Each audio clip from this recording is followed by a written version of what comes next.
Welcome back, and we're still with the discussion on what next after high school, after you have received the results.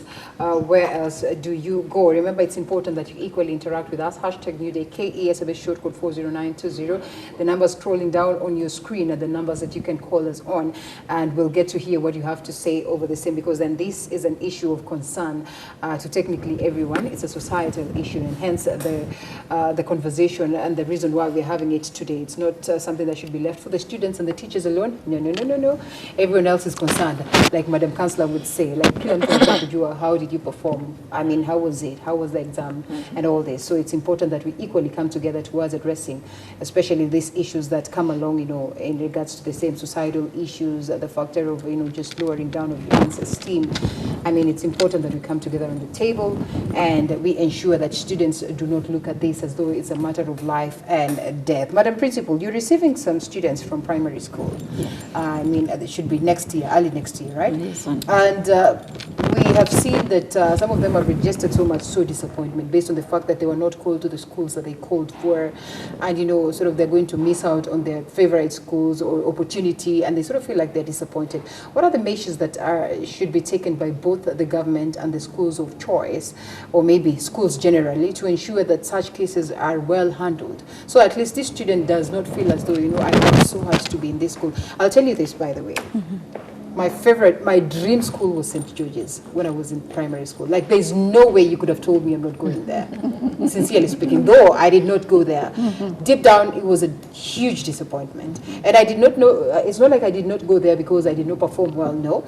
But yes, I just did not make it there. So to me, it always felt like, why didn't I make it there? So you can imagine a situation where you've worked so hard, you have attained the marks that would allow you the chance to St. George's, but you still do not find yourself there. Yes, that is what I started with when I said the problem again is with the society, where we expect go to St. George's, go to St. George's, go to St. George's, no other school. As the children are sitting exams in Standard 8, the parents and the teachers in primary school, they need to take their role seriously to guide the children that St. George's can only accommodate 200 students at a time in Form 1. And then you find 3,000, for example, have chosen St. George's. There is no way they are all going to fit there. And therefore, a criteria must be put in place of who gets to St. George's and who is left. So the children should be able to understand, if I cannot get to St. George's, I can get to any other school. And that is what is lacking, so that when they are doing Standard 8, they are focused on one school. That counseling or that guidance needs to be done early in the primary school. And sometimes the problem is not even with the children, it is with the parents. I have been in teaching for over 32 years now, and I know problems are not with the children. Most of the time, it is with the parents, because you want to be known to be a mother of Tabe who is in St. George's, not Tabe who is in any other school. So it gives you prestige as a parent when you are talking out there, when you go to church, when you go to the women group, when daddies go out there, they are able to identify with the name St. George's. Otherwise, the children should be advised that schools take a limited number of students. And if you miss that one, the next one where you are put is not really a problem. Because it's not the school name that gives you performance. It is actually you. When you get into that school and you work, is what it gives you. Like in our school, we are able to guide them and we tell them, it is not St. George's. It is not any other school that will give you the results. It is you who will work. And when you work hard and you pass, whether you pass in St. George's or in any other school, the selection to the next level, whether the TVET or the university, they're not going to look at the name tag of the school. They will look at the grade. So if you have the grade, it will not stop you from going wherever you want to go, because you want to do this kind of a secondary school. So it's very important for the parents and the teachers at the primary school level to guide the children properly. Because I have had instances where parents tell me, we were told to choose only school A, B, C, D. and then they did not even follow the criteria that the government give about selection of schools, because they were targeting only school A, B, C, D. Then they leave the rest out. So they end up now being placed maybe where they never chose, or whether they never thought they could go to, and they get disappointed. But to give the standard 80 children hope is that the government of Kenya is prepared to have every child who's at standard 8 go through the secondary school, and that's why we are having the 100% transition. And the kids and their parents should know it is not where the child is, it is what the child will do in that school that will count at the end of the day. Amazing. There you go. So, Tabi, where are you headed after this? Not after this session. Yes, after scoring an A-. What next for you? I mean, there are numerous programs out here. And some of the students look at the likes of the TVET programs that have been presented by the government, now the polytechnics that are now equally very important towards making the best of life. Some of them look at them as like, oh, well, that is not where you want. Equally, parents would be like, let's take him to Tuangwa and I wish I can get a campus or something of the sort. Hence the parallel programs that are being equally closed down as it is. Okay, so let me begin by saying I'm passionate on being a doctor. Nice. And so I'm going to do medicine, God willing. May I find myself yes, cross fingers for that. Yeah. And of course, all these other programs that are out there. I mean, what would be your advice to these students who sort of feel like you going to the polytechnic is not probably good enough, and they would want to struggle so hard? Because now we normally have children struggling so hard, we talk about a parallel program, and we're not trying to say that is bad, but sometimes they struggle so hard, yet there are other programs that are friendly and are good enough for them to also venture into. And just make the best of themselves. What we normally say that most of them will take the courses for the sake of the parents and not because this is what they love doing. Okay, so first of all, let me now speak to the parents. You don't have you don't have to be a doctor, you don't have to be a lawyer, you don't have to be all that to be successful. As she has said, success, to me, according to me, success is doing what you want and what you love.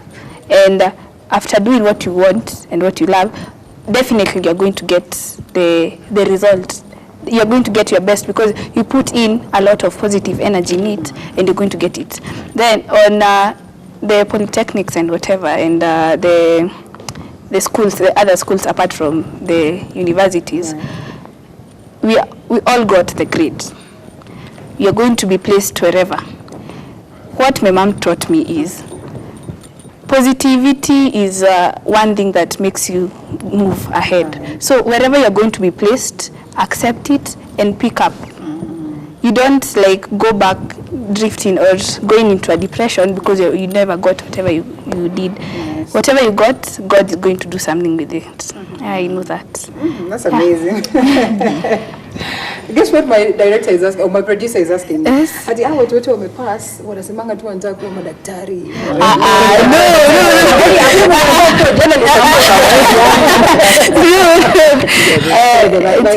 It's fashion. Because now it comes along with the grades, which is something that is commendable.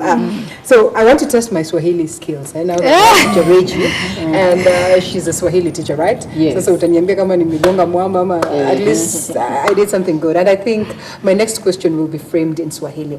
Na labda tutaweza kutaka kuangazia walimu, kwa sababu wakati mwingine tunaangalia sana wanafunzi, tunaangalia wazazi kulingana na jinsi ambavyo wamekuwa disappointed. But tunasahau walimu ambao ndio wanawafundisha hawa wanafunzi. Wakati mwingine unapata kwamba ile darasa ambayo ulikuwa nayo mwaka huu haijafanya vizuri. Mwaka huu mwingine haijafanya vizuri. Na wakati huu tuna hilo suala la assessment. Je, unahisi kuna wakati ambapo tunahitaji pia kuwazungumzia walimu na kuwaweka katika ile hali ya kuelewa ya kwamba wanafunzi wako wasipofanya vizuri haimaanishi kwamba wewe sio mwalimu mzuri? Ni ukweli. Na umezua jambo nzuri, na kwanza hata kwa lugha yangu ambayo naipenda ni lugha ya Kiswahili. Mwalimu kama nilikuwa naangalia jana walipokuwa wanatoa mtihani. Kama walimu tulikuwa na ile ari ya kutaka kujua ile jitihada yetu ambayo tumefanya mwaka mzima italipa vipi, na ni vipi ambavyo Mwenyezi Mungu atakavyobariki kazi ya mikono yetu. Kwa hivyo huwa tuna yale matarajio ya wanafunzi kwa ile jitihada ambayo tumeweka. Ndio. Ni vile ambavyo nilikuwa nasema kwamba unapalilia shamba, umepanda, ukavuna, ukatoa magugu, alafu baada ya hapo unatarajia mavuno. Alafu kisha baada ya hapo yale mavuno yasiwe kwamba ni vile ambavyo ulikuwa unatarajia. Kila mtu anaangalia kwa mfano yule mwanafunzi, mzazi anajua kwa sasa najua wazazi wanaangalia wanafunzi ama wanaangalia watoto wao. Yale matokeo alipata yale ambayo alitaka, lakini pia sisi tulikuwa pia katika ule utaratibu na ile msafara pia kutaka kujua yale matokeo yako vipi. Kwa hivyo pia walimu huwa tunaweka bidii yetu pale, tunaweka jasho letu pale, tunachangia pakubwa sana katika ile hali ya kutaka ufanisi wa ule mwanafunzi. Na anapofanya vyema huwa tunasema juu ya mshahara. Kwa kweli tu ile hali ya kusikia kwamba ataweza kutimiza ndoto yake, hiyo ndio itakuwa furaha kwetu. Ndio inakuwa furaha kwetu, at least tunajua kwamba hii ni kazi ambayo nimefanya, nimeweza kutekeleza wajibu wangu, nimeweza kutimiza ndoto ya yule mwanafunzi akaweza kupata ndoto ambayo alitamania. Miaka mitano baadaye mkikutana hatujificha. Hatujificha, atasema kwa kweli mwalimu na kunywa soda angalau.